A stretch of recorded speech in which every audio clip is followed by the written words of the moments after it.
fantastic response the other night. I'm curious, what did you say at half time? What did I say? I'm trying to remember now.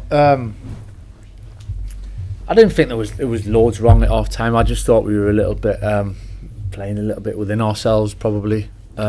We still had chances. We still played some really good football in spells. They were a good team. I knew what type of game it was going, the challenge we were going to face, and at times it was going to be difficult to get the ball back in some ways because they're good at what they do. So we knew that going into the game. But yeah, half time was about being a little bit more positive really, and playing off instinct and instead of second guessing certain things with and without the ball, just go and trust yourselves, and first thing you do, nice and positive. And I thought the boys second half were really good, and it's what we're capable of scoring goals in a short space of time, which is fantastic to have, and the ability to do that. But it was more about that really, just being positive and trusting yourselves and trust what we do. It was a frustrating first period, wasn't it? They kept the ball well, maybe didn't create that many chances, but the contrast between the first and the second half couldn't be any different.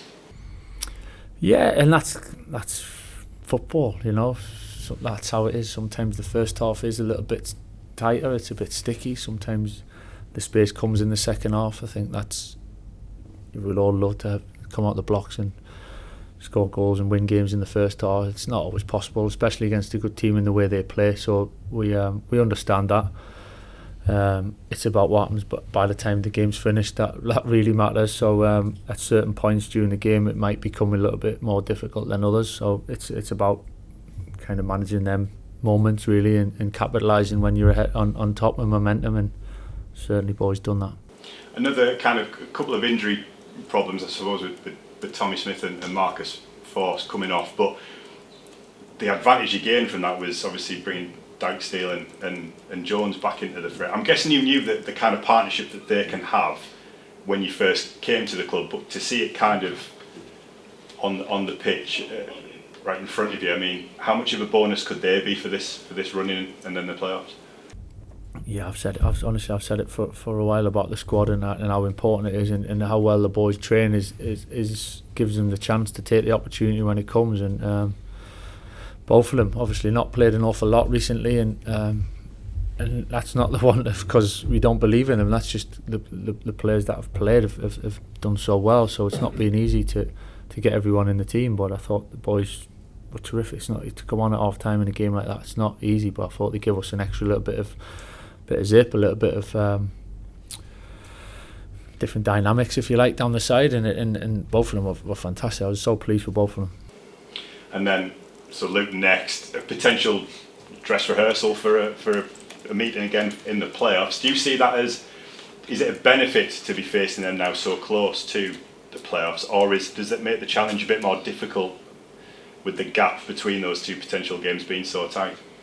I think it is what it is, to be honest. It's a benefit or not, it is what it is. So we'll look forward to the game. It's a tough place to go, of course it is, and I think history proves that they've been on a terrific run, and Rob's done a fantastic job there, and so we know the challenge that we'll face. So it's not a case of whether could be one way or the other. It's exactly in front of us. So we'll look forward to the game. And finally, just the relief that you've kind of that you're there, you're in the playoff picture for certain now. Yeah, I wouldn't say relief. I think it's probably what we've ended up deserving in the end. You know, I said all along, if you end up at the end, you end up at the end of the season. By the end of the season, it tells you where the story and everything between it then is putting things in place. So to get where we've got to at the moment is great. Of course it is, and with a few games to spare, so we kind of know what's ahead of us and the challenges we'll face. But at the same point, it doesn't mean that we can pause or take a deep breath in any way. I think it's important we finish the 3 games that we've got really strongly. Smashing. All the best. Cheers. How are we looking on the injury front? Good question. Very good question. Yeah, we've obviously taken some injuries, so we're numbers are severely down at the moment. So we're still trying to see what and who's available and what the options are for Monday at the moment. Aaron, Dale and Riley, are any of them back in training yet? No.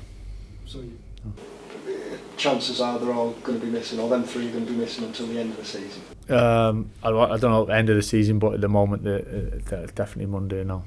And do you know yet on Tommy and Marcus from the other end? Tommy got a bad one in the ribs, so X-rays and waiting to see how that is. And again, Marcus's ankle, so he got his ankle caught under the tackle. So again, scans, waiting on scans. So we'll have to assess that as and when the results come back. One player who is fit, Cameron Archer. I know Preston were desperate to sign him in January, but and the manager said so. You can see why, can't you, from what he's offered you since he came in? Yeah, Cam's done great. He's fitted in really well actually in around the group, as all the boys have who've came in. But he's fitted in great. He's loves scoring goals. I think you see that. He loves his finishing and his shooting, and he loves scoring goals. But on top of that, I think he's unselfish in a lot of the way he plays with his movements and bringing other players into play. And I think that's been the beauty of our forward play, of spreading the joy, if you like. It's Chuba's getting a lot of goals, and Cam's doing well, and Marcus has scored goals, but all of a sudden then AJ Riley they're chipping in with goals as well. So I think it's there needs to be that almost selfish, greedy streak a little bit in strikers to a point, but at the same time you got to play with each other and create for each other, and I think the boys have got a really good balance. Was there a better signing made in the January window in the Championship than Archer? AJ. I'm only joking. Listen, it's not for me to say. We're delighted. We were delighted with Dan. We were delighted with AJ. We were delighted with Cam. So we're just happy to have them. I'll let anyone else judge whether it was the best or not. And obviously Cam spent time at Preston last year. Can you see that through his knowledge of the league, through the fact that he came in and hit the ground running, really, didn't he? Is that a benefit of spending a bit of time in this division last year? Probably, yeah. I think he's obviously it wasn't fresh, it wasn't new. I think that experience is important. Sometimes it's good experience, sometimes it's a little bit tougher to deal with at the time, but I think experience is beneficial, and certainly I think he had the success last season and he wanted to build on it. He was desperate to, so luckily enough we'd be able to give him that platform to do that. Yeah, I see you now, Emery's been asked about Cam and Aaron and what the future holds for them. In the summer, whether it was a loan or a permanent, on Cam specifically, would you need to go up, do you think, to stand any chance of bringing him back? I don't know. It's at this moment in time, I'm not sure. I think it's never straightforward anyway, especially when younger players that age, in the loans and permanents and leagues different. I think there's a lot to fall into place, so we'll just have to assess that as and when we get to the summer. Cheers. When we talked about the playoffs and everything, Michael, it seems that it will be that now, obviously guaranteed that. I mean, is your mindset now that you are kind of planning and looking ahead for that, even though there is a still slight chance of second, very slight?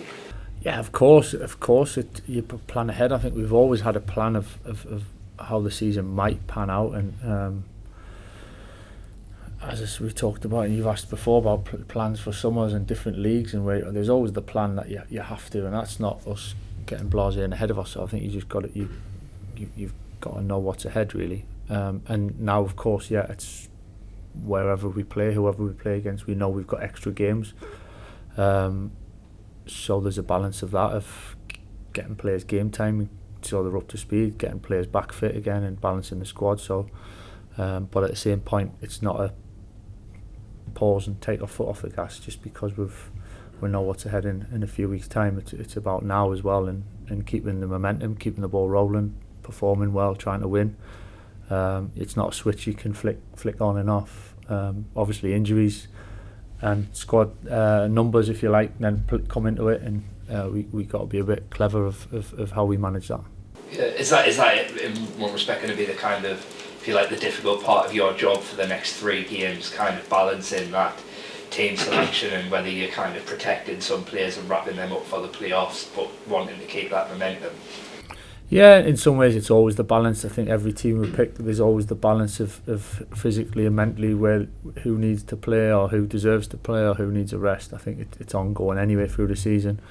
of course now it does give you a little bit more of a window to do that if you want to do that, but we are conscious of rhythm in games as well, and sometime a pause is not necessarily the best way for you to continue after that, so that's just a decision. Yeah, I wouldn't say it's difficult, and it's just another decision and part of what we kind of taken on to the end of the season. Do you like that side of management, that kind of, being in charge, being, having to make difficult decisions, but, stepping forward and making them? I think you have to, yeah. You have to, you've got no choice if you want to sit in the seat and be in this role. I think you've got to be comfortable making decisions, however big or small, and obviously I've got my staff that have a big input in that as well, so yeah, it's no problem. Some will get right, hopefully not many, but I'm sure at some point we'll get things we're wrong, and we have done it with different decisions when you look back, but that's the part of it. You've got to be decisive and go with what you believe in, and we've done that so far, and we'll continue to do that. Yeah, we've spoken about the fringe players recently, and all the players who've been on the fringes, and how they have come in, and generally speaking, any player who has come in and needed to come in have had that mindset that you've always asked for in terms of keeping themselves ready, so that when they do come in, I mean, that must particularly delight you that so many of them are clearly keeping on top of themselves, so they are ready. Yeah, and that's why the training has to be of the intensity, and they have to train and hold it as such an importance to be able to do that. And like you say, the boys coming on the other night fully deserved that for the work that they've done and the patience they've shown and the belief they've kept, and they'll have the way it's going. Everyone's going to have a huge part to play between now and whenever we end the season. You've said before, it's not easy to do that when you're not playing. It's not easy to keep yourself in the right frame of mind, etc. I mean, have you done anything in particular, maybe being on top of them in training or whatever, or speak to them individually throughout that period, to make sure that they are? It's ongoing, it's part of the management side of. Sometimes you've got to look after players, sometimes you've got to support them, sometimes you've got to put an arm around them, other times you might need to give them a bit of a boost in terms of fire them up a little bit in different ways. That's just a constant kind of balance of man managing the squad really, and each individual, and everyone's different, everyone responds in different ways. They're in a different cycle or a different moment, and that's part of us as the staff to kind of judge that and pick the right moment and what to do at the right time.